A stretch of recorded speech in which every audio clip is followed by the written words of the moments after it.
तो और दोस्तों कैसे हो आप लोग। मैं आप सभी को वेलकम करता हूं आपके favourite YouTube channel JR tutorials में। यार मैं हूं गौरव मुंद्रा जो आपको पढ़ाता है एसपी ओसीएम और साथ ही साथ इकोनॉमिक्स भी। और इसी के साथ दोस्तों आज हम इकोनॉमिक्स में लेसन नंबर 4 के लेक्चर नंबर 4 पे पहुंच चुके हैं। लेकिन उससे पहले अगर मैं बता दूं, अगर कोई बच्चा हमारे चैनल पे पहली बार आ चुका है, मैं उसे बताना चाहूंगा दोस्तों हम एजुकेशन रिलेटेड वीडियोस प्रोवाइड करते हैं। अब आप बाई चांस ये टॉपिक पे इंटरेस्टेड नहीं हो, आप ये क्लास के नहीं हो, आप लोग कॉमर्स के नहीं हो, तो कोई बात नहीं, साइंस भी तो आप साइंस के हो ना, ठीक है।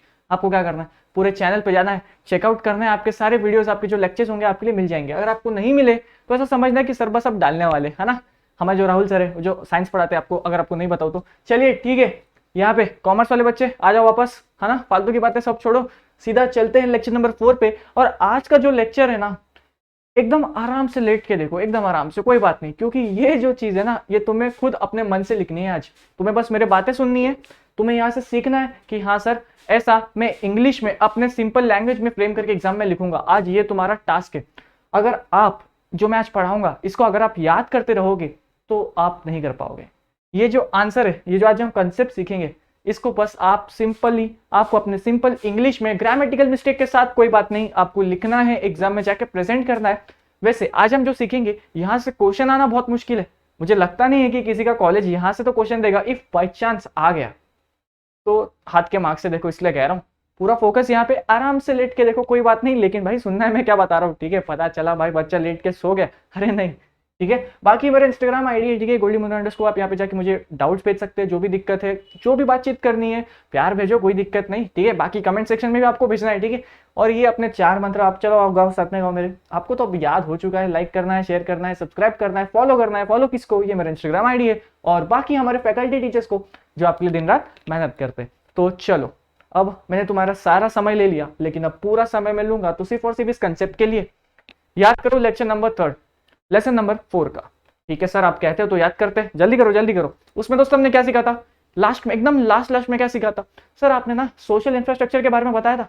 और आपने बोला था कि बाकी के जो इसके पार्ट है वो हम नेक्स्ट लेक्चर में करेंगे। बिल्कुल दोस्तों। तो इसी के साथ ये टेबल याद है आपको लास्ट लेक्चर की, क्लासिफिकेशन ऑफ इंफ्रास्ट्रक्चर, है ना। इकोनॉमिक इंफ्रास्ट्रक्चर था और सोशल इंफ्रास्ट्रक्चर था। अब आज हम क्या सीखने वाले दोस्तों, आज हम सीखने वाले सोशल इंफ्रास्ट्रक्चर के हेल्थ एंड एजुकेशन सेक्टर के बारे में, एकदम सिंपल। और हमने सोशल इंफ्रास्ट्रक्चर में क्या सीखा था कि ये हमें क्या देती है, पावर देती है। कौन सी पावर देती है, नॉलेज वाली, है ना। हमें फैसिलिटी देती है, कौन सी फैसिलिटी देती है, हॉस्पिटल वाली, हॉस्पिटैलिटी। अपन जब बीमार हो जाते हैं हॉस्पिटल में जाते हैं, हेल्थ वाली सेक्टर, है ना। तो ये सब किस में आता है दोस्तों, ये आता है सोशल इंफ्रास्ट्रक्चर। आई होप आप मेरे बातों से कनेक्ट कर पा रहे हो, क्योंकि ये लेक्चर का मैटर नहीं है। लेक्चर नंबर 3 में हमने उसको आसानी से, आराम से एकदम पढ़ा था, है ना। कोई बच्चा डायरेक्ट इस पे जंप करा है तो पहले आपको लेक्चर नंबर 3 देखना है। और लेक्चर नंबर 3 के कुछ बातें याद नहीं आ रही, रिकॉल नहीं हो रहा, तो देखो पहली दिक्कत ये कि आपने फोकस से नहीं पढ़ा, आपने अटेंटिवली आपने अटेंड नहीं करा, और बाकी आपने सेल्फ स्टडी नहीं करी। आपको दिक्कत आनी नहीं चाहिए, इतना आसान कंसेप्ट है ये। और आज तो हम हंसते खेलते इस टॉपिक को खत्म करेंगे, ज्यादा टाइम नहीं लूंगा आपका, क्योंकि लेकिन आपको मैं आज ये लेक्चर में ये बताऊंगा, हिंदी में बताऊंगा, आपको उसको इंग्लिश में प्रेजेंट करना है, एकदम सिंपल लैंग्वेज में, एग्जाम में आएगा, ठीक है। चलिए चलिए चलिए, अब यहाँ पे ध्यान देते हैं। Measures undertaken to develop social infrastructure, हमने बात करी ना अभी सोशल इंफ्रास्ट्रक्चर की। तो सर सोशल इंफ्रास्ट्रक्चर कैसे आगे कैसे बढ़ता है, हेल्थ सोशल में क्या आता है, पहले तो मुझे ये बताओ। सर एजुकेशन आता है और ना हेल्थ सेक्टर आता है, ठीक है। तो फिलहाल हम एजुकेशन के बारे में समझते हैं। मेजर्स अंडरटेकन में पहला हम एजुकेशन के बारे में समझेंगे। बेसिक नीड, अरे ऑब्वियसली यार एजुकेशन आपको भी पता है दोस्तों, बेसिक नीड है। इसके बिना आपका घर नहीं चलेगा, आप इस इविल दुनिया में रह नहीं पाओगे। बिना एजुकेशन के हम कौन है, हमें कोई पूछेगा भी नहीं, ये आप भी मेरे साथ कनेक्ट कर सकते हो, ठीक है। ये बेसिक नीड है। क्या है ये दोस्तों, उसके बाद बैकबोन ऑफ द इकोनॉमी। अब आपको भी पता है दोस्तों, आपकी जो इकोनॉमी है ना, अगर वो यहाँ पर है, वो यहाँ पर तब ही पहुंचेगी जब आपके जो देशवासी है ना वो एकदम एजुकेटेड है, वो एकदम टैलेंटेड है, वो मेहनत करने को तैयार है, वो कुछ सीखना चाहते हैं। सिर्फ लेजी ऐसा बैठ के यार मेरे को ना बहुत पैसे कमाने, ऐसा तो नहीं होगा ना, आपको मेहनत करनी पड़ेगी। मेहनत, अब अगर आपको एजुकेशन फील्ड को आगे बढ़ाना है तो आपको एजुकेशन फील्ड में मेहनत करनी होगी। अगर कोई बच्चा स्पोर्ट्स में जाता है तो ऑब्वियसली वो उस फील्ड में मेहनत करेगा, राइट। तो ये क्या दोस्तों, बैकबोन है। अगर आपके पास एजुकेशन है तो ही आप एक इकोनॉमी जो है ना पूरे वर्ल्ड की या पूरे उस पर्टिकुलर एरिया की, उस पर्टिकुलर कंट्री की, वो तभी चलेगी जब आपके पास एक बेसिक एजुकेशन है। चलिए हमने थोड़ा सा जानकारी ली। 4 levels of education in our country, हमारे जो देश है इंडिया, यहाँ पे दोस्तों एजुकेशन जो है इसको 4 पार्ट्स में डिवाइड कर रखा है, ठीक है, कोई दिक्कत नहीं है। Primary, secondary, higher secondary and higher education. ठीक है, अब इसको हम समझते हैं, तो 2 मिनट का काम है, यहाँ पे ध्यान दो। प्राइमरी एजुकेशन, देखिए दोस्तों, राइट ऑफ एजुकेशन आपको पता होगा, अगर आपको नहीं पता तो ये एक फंडामेंटल राइट्स है। फंडामेंटल राइट्स यानी कि दोस्तों ये आर्टिकल 14 से आर्टिकल 32 के बीच में आता है, राइट टू एजुकेशन। और उसके साथ दोस्तों ये ना कॉन्स्टिट्यूशन में लिखा गया है कि हमारे जो देश का हर एक कोई नागरिक ना, कोई भी नागरिक है, कोई भी हमारे देश का वासी है, अगर वो 6 से 14 साल के बीच में है ना, तो उसे हम देंगे एजुकेशन गवर्नमेंट के द्वारा। अब यही महाराष्ट्र गवर्नमेंट जो है ना दोस्तों, ये लोग ने क्या करा, हमारे महाराष्ट्र वाले आपको पता है बहुत दिलदार आदमी है, ये लोग ने ना दोस्तों फ्री एंड कंपलसरी एजुकेशन कर दिया for the students between the age 6 से लेके 14 तक। अगर आप 6 साल के हो, अगर आप 14 साल के हो, आपके पास पैसे नहीं है, कोई बात नहीं, आपको एजुकेशन पूरी कंप्लीट करनी है और उसका जो भी खर्चा होगा वो आपके लिए गवर्नमेंट करेगी। बस ये पॉइंट ये कहना चाहता है। ठीक है, चलिए मैं आपको पहले ये समझाता हूँ, फिर आपको इसके बाद बताऊंगा कि इससे क्वेश्चन आएगा कि नहीं। पूरा सुनो, ध्यान दो, घाई क्यों है। चलिए, secondary and higher secondary education, राष्ट्रीय माध्यमिक शिक्षा अभियान RMSA, ये आया था दोस्तों 2009 में फॉर क्वालिटी एजुकेशन। अब आपको भी पता है दोस्तों, हमारी जो गवर्नमेंट है ना बहुत तरीके की स्कीम्स निकालती है सो दैट वो लोग यहाँ पर है, उनके जो बच्चे हैं उनको क्वालिटी एजुकेशन तो मिल रही है, लेकिन आपको भी पता है दोस्तों और अच्छी मिल सकती है ना, और जितनी मेहनत करेंगे उनको और अच्छी एजुकेशन देंगे, इन द एंड फ्यूचर में बेनिफिट तो हमारा ही है ना तुम बच्चों से। तो गवर्नमेंट क्या करती है, बहुत सारे स्कीम्स लाती है। अगर कोई ऐसा बच्चा है जिसे पढ़ाई में दिक्कत हो रही है, जो पढ़ाई में थोड़ा सा वीक है, उसको एक्स्ट्रा क्लासेस चाहिए, हाँ कुछ एक्स्ट्रा मेहनत करवाना है उससे, तो गवर्नमेंट उसके लिए एफर्ट्स लेती है। तो यहाँ पे ये स्कीम में ऐसा बोला गया है, कोई दिक्कत नहीं। यहाँ पे ध्यान दो, बताऊंगा एग्जाम में आएगा कि नहीं, कैसे आएगा बताऊंगा ना, तुम्हें इतनी घाई क्यों है। यहाँ पे ध्यान दो, हायर एजुकेशन। अब देखो यार दोस्तों, लिबरलाइजेशन, प्राइवेटाइजेशन एंड ग्लोबलाइजेशन, ये कब आया था दोस्तों, 1991 में। मतलब कि दोस्तों मैं आपको बताऊं, ये LPG जो है, ये इतना फर्क, ये इतना इंपैक्ट क्यों रखता है अपने आप में। आपको पता है जब 1991 में ना, मतलब मैं भी नहीं था ऑब्वियसली, लेकिन दोस्तों जब आप पुराने लोगों की बात करें तो वो लोग ना बहुत ज्यादा दिक्कत में आ चुके थे। और हमारी जो गवर्नमेंट है, हमारी इंडिया की, एकदम ऐसा आप कह सकते हो कि जो इंडिया की इकोनॉमी है, आप ऐसा समझो अगर कोई एक गलत डिसीजन होता तो पूरी तरह से इंडिया की इकोनॉमी टूट जाती। जो भी श्रीलंका का हाल हुआ है ना, उससे भी कहीं बुरा ज्यादा हमारे इंडिया का होता 1991 में। लेकिन हमारी जो गवर्नमेंट है उनने क्या करा, एक ऐसे लॉज लाए, कुछ ऐसे रिफॉर्म्स लाए, कुछ ऐसे चेंजेस किए अपने लॉज में, है ना। और उस चेंजेस को कहते हैं, जो चेंजेस लाया गवर्नमेंट ने, वो था दोस्तों liberalisation, privatisation and globalisation. Liberalisation यानी कि दोस्तों लोगों को लिबर्टी दी, हाँ तुम्हें वो काम करना है करो करो, गवर्नमेंट तुम्हें नहीं रोकेगी। और 1991 से पहले ना गवर्नमेंट हर काम में ना टांग अड़ाती थी। तो कैसे लोग, कोई अगर कोई काम करना चाहता है वो नहीं कर पा रहा, क्यों नहीं कर पा रहा, क्योंकि गवर्नमेंट एंट्री नहीं दे रही है ना। तो गवर्नमेंट ने सोचा यार मैं इसको एंट्री दे देती हूँ, है ना, ये अच्छा काम करेगा थोड़ा, तो ठीक है, गवर्नमेंट ने बोला आ जाओ दोस्त आ जाओ काम करो। तो उसके बाद क्या हुआ, लोग आए, काम करने लगे, थोड़ा रेवेन्यू और जनरेट होने लगा।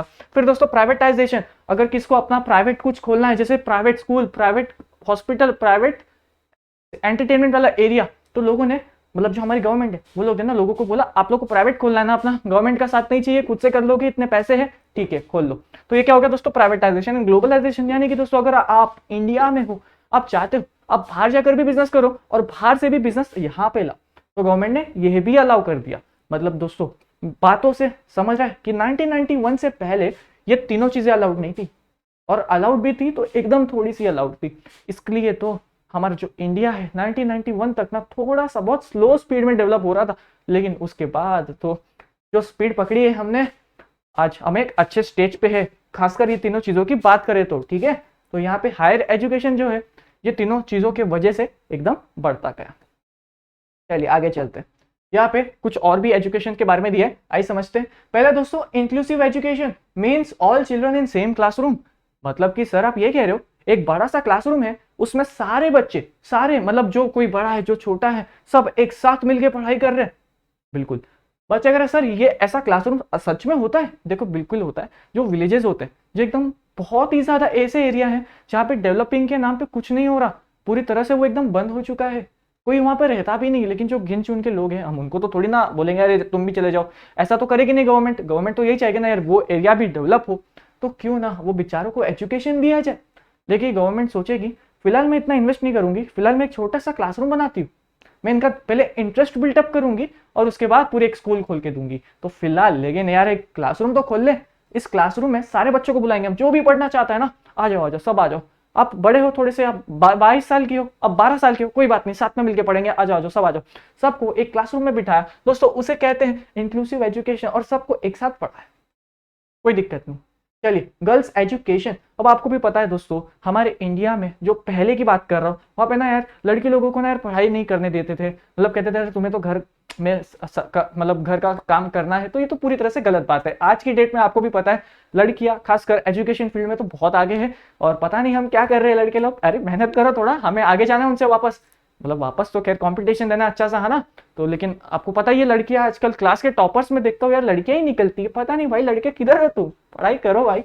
तो बस ये कैसे हुआ, ये क्यों हुआ, आज की जो लड़कियां हैं ये इतनी टैलेंटेड कैसे हुई, मतलब ऑब्वियसली वो बचपन से टैलेंटेड थी, उनमें मेहनत करी उनने, लेकिन साथ ही साथ गवर्नमेंट ने भी थोड़ा सा सपोर्ट किया उन्हें। कैसे तरह से सपोर्ट किया, देखिए कुछ कुछ जगह पे ना लड़कियों को फ्री एजुकेशन है, और साथ ही साथ दोस्तों बस की सर्विस भी फ्री है, और बाकी वगैरह भी काफी सारा फैसिलिटीज गवर्नमेंट प्रोवाइड करती है आके।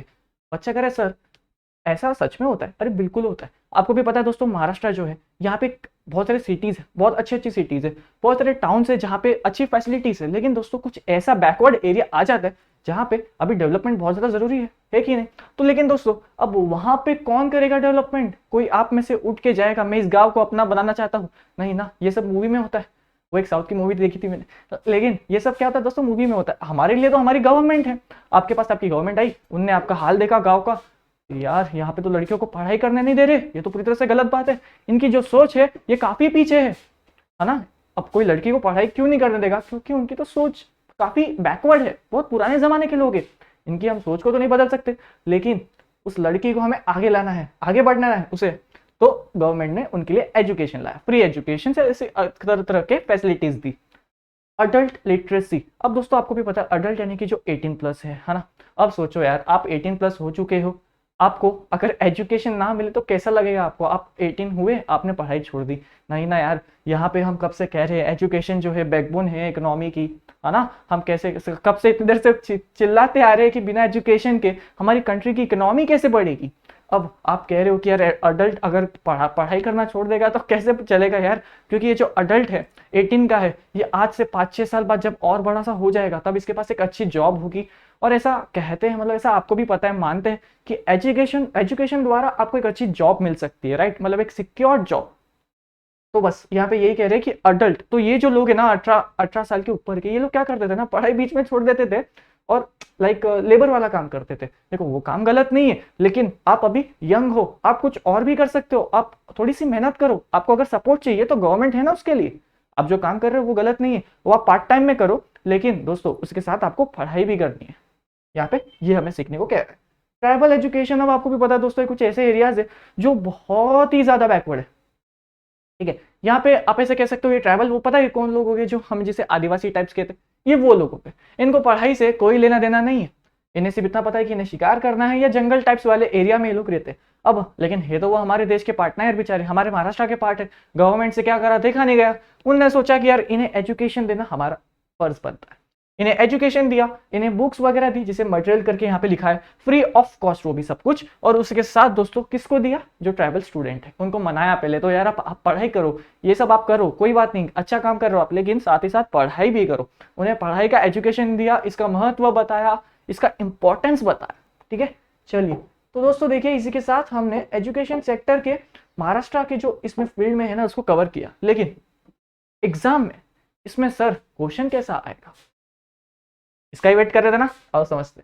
देखिए दोस्तों एग्जाम में ऐसा क्वेश्चन आ जाएगा कि सोचने तो थोड़ा सा इमीडिएट, थोड़ी मैं प्लान करके थोड़ी रखता हूँ यार, मैं लेक्चर स्टार्ट करता हूँ यहाँ लिख देता हूँ और जो मन में आया बोलता हूँ, मतलब मन में कैसा कुछ भी बोल के नहीं जाता, जो यहाँ पे रेलेवेंट है वो बोलता हूँ।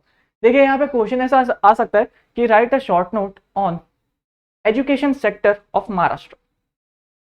कैसा समझा, एकदम क्वेश्चन समझा, 4 मार्क के लिए। अब यहाँ पे तुम क्या लिखोगे, बच्चा कह रहा है सर आपने तो ये एक एक लाइन में बता दिया, ये असली में एक एक आधे आधे पेज का है, नहीं, आपको अब हम आंसर फ्रेमिंग सिखाएंगे। एजुकेशन ना सबसे पहले आपको ये लिखना है कि ये एक बेसिक नीड है, मतलब बिना एजुकेशन के हम कुछ नहीं कर सकते, ये एक बेसिक नीड है। हमारे पूरी दुनिया में जितने भी लोग हैं सबको पास एक बेसिक एजुकेशन तो होना चाहिए, first point. Second point, education एक इंपॉर्टेंट रोल प्ले करती है, ये किसी भी कंट्री का बैकबोन है, not only in India but for the entire world education plays a vital role as a backbone. Second point. तीसरा पॉइंट, फिर हम आना है हमारे इंडिया पे, 4 levels of education in a country. फिर इसमें आपने लिखा a primary, secondary, higher secondary and क्या लिखा ये हायर एजुकेशन। 3 पॉइंट्स यहाँ पे आपके रेडी। अब उसके बाद हम ये सब पूरी डिटेल में नहीं समझाने वाले। प्राइमरी एजुकेशन आपने ये मैंने जो कहा था, देखो मैंने जितने पॉइंट्स यहाँ पे कवर करे हैं यही पॉइंट्स आपको कवर करने हैं। लाइक थर्ड पॉइंट हुआ, अब 4th पॉइंट में आप इसे एक्सप्लेन करोगे। आपने प्राइमरी एजुकेशन को बताया सिर्फ 2 से 3 लाइन मैक्सिमम, सेकेंडरी वाले में 2 से 3 लाइन मैक्सिमम, हायर एजुकेशन में 2 लाइन मैक्सिमम। ज्यादा बोल दिया मैंने, सब में एक एक लिख दो तो भी चलेगा। उसके बाद आपको ये जितना मैंने लिखा है ना सिर्फ उतना ही लिखना है और थोड़ा सा एड ऑन कर लेना और थोड़ी सी प्रॉपर इंग्लिश में फ्रेम कर देना बस। बाई चांस से क्वेश्चन 4 मार्क का आया, आपको पूरे 4 मिलेंगे।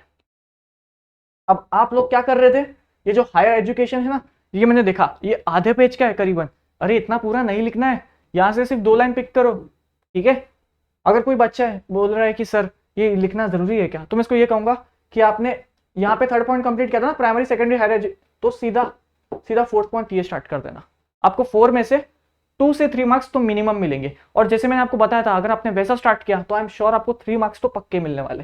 चलिए समझा ना, कोई दिक्कत है नहीं ना। मैंने आपका देखा, आपका जो मटेरियल है स्टडी मटेरियल मैंने देखा काफी डिफिकल्टी सा लगा मेरे को, काफी मतलब ऐसा याद करने जैसा नहीं लगा। इसलिए मैंने सोचा यार इसको थोड़ा सा अपने लैंग्वेज में बताता हूँ, सो दैट आप मैंने जो कहा है अब आपको उसको इंग्लिश में लिखना है।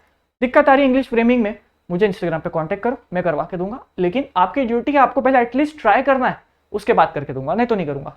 चलिए हेल्थ सेक्टर के बारे में जानते हैं। अब आपको भी पता है दोस्तों, महाराष्ट्र जो है ना, हमने सोशल इंफ्रास्ट्रक्चर के बारे में जान रहे हैं, फिलहाल हमने एजुकेशन को समझा, अभी हम हेल्थ सेक्टर को भी पढ़ते हैं। बहुत आसान सा है, 2 मिनट लूंगा, फटाफट फिनिश करते हैं। चलिए 1814 primary health centre and 360 community health centre as on 31 March 2017। Okay चलिए यहाँ पे क्या लिख रहा है कि ये जो महाराष्ट्र है ना दोस्तों, यहाँ पे ना प्राइमरी हेल्थ सेंटर्स है, मतलब कि हॉस्पिटल कितने 1814 और कुछ कम्युनिटी हेल्थ सेंटर्स है जो कि 360 है।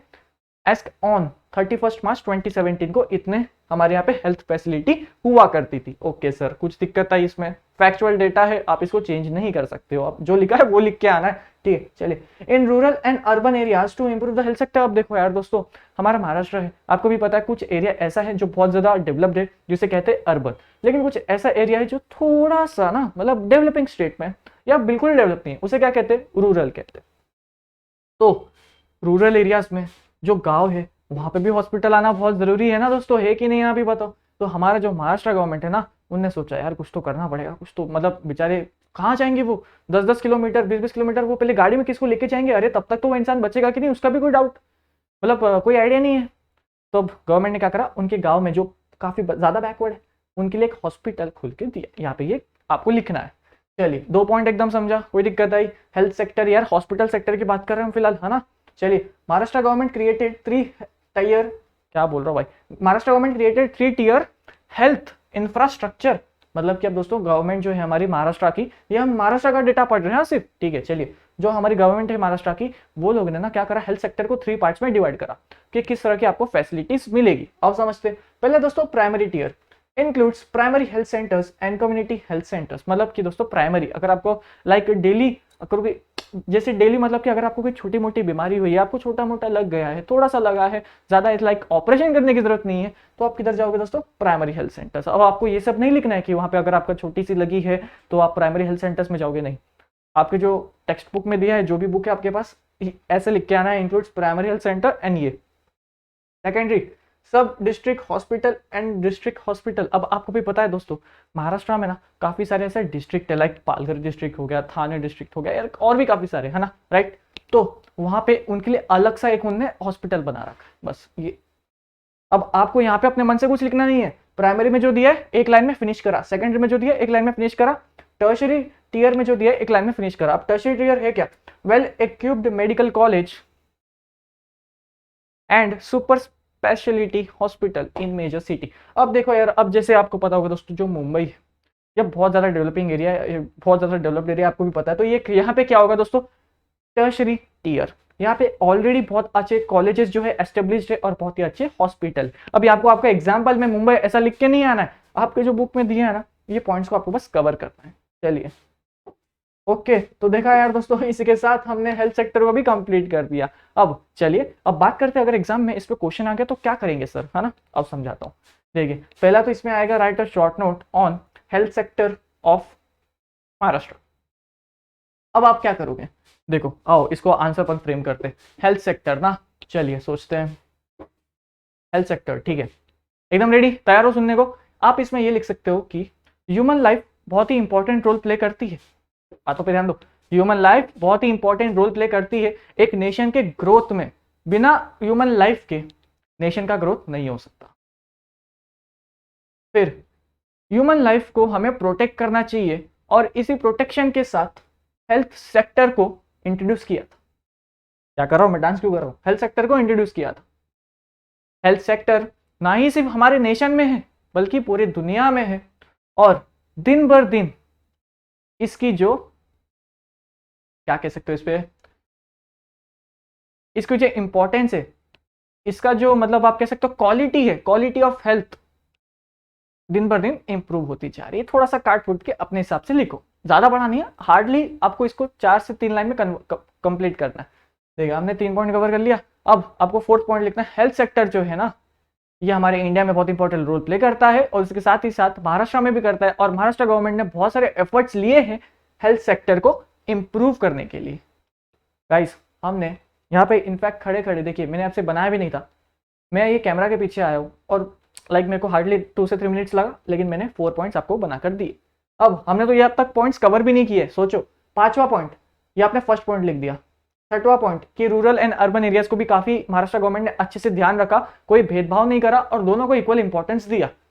6 पॉइंट हमने यहाँ पे बना दिए। हमारा जो चेकर है वो 6 पॉइंट देख के तो पहले तो बहुत खुश हो जाएगा, जबकि दोस्तों अभी तक तो हमने इसको कवर भी नहीं करा है। Primary tier, secondary tier, tertiary tier cover किया कि नहीं, नहीं किया ना। अब सोचो 7वां पॉइंट, 8वां पॉइंट, 9वां पॉइंट, बैठे बैठे यहाँ पे 4 मिनट के अंदर आपने 9 पॉइंट्स का आंसर कैसे फ्रेम करना है इसको तैयार किया।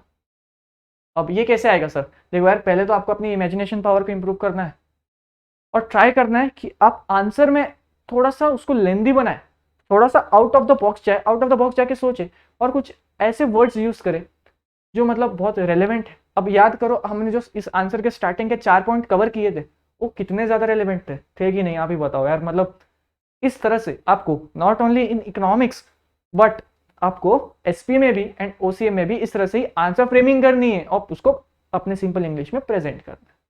ठीक है, तो बस यार दोस्तों इस लेक्चर में सिर्फ इतना ही। हेल्थ सेक्टर को हमने कंप्लीट करा, एजुकेशन सेक्टर को हमने कंप्लीट करा। नेक्स्ट लेक्चर में इस लेसन नंबर 4 को हम पूरी तरह से कंप्लीट करेंगे। वो लेक्चर हार्डली 15 मिनट्स का होगा, है ना। तो हार नहीं माननी है, एक लेक्चर बचा है, बस मेहनत करते रहो, पढ़ाई करो जब तक। अब यहाँ पे जितना भी हमने कवर करा है ये आपकी ड्यूटी है, इसको पूरी तरह से कंप्लीट करना है। ठीक है, तो चलो फिर दोस्तों मिलता हूँ सभी से नेक्स्ट लेक्चर में। यार मेरा इंस्टाग्राम आईडी है, मेक श्योर करें आप मुझे फॉलो करें, थोड़ा सा प्यार व्यार बांटे यहाँ पे, देखिए ये। ठीक है, चलिए फिर इस लेक्चर को अपन यहाँ पे एंड करते हैं।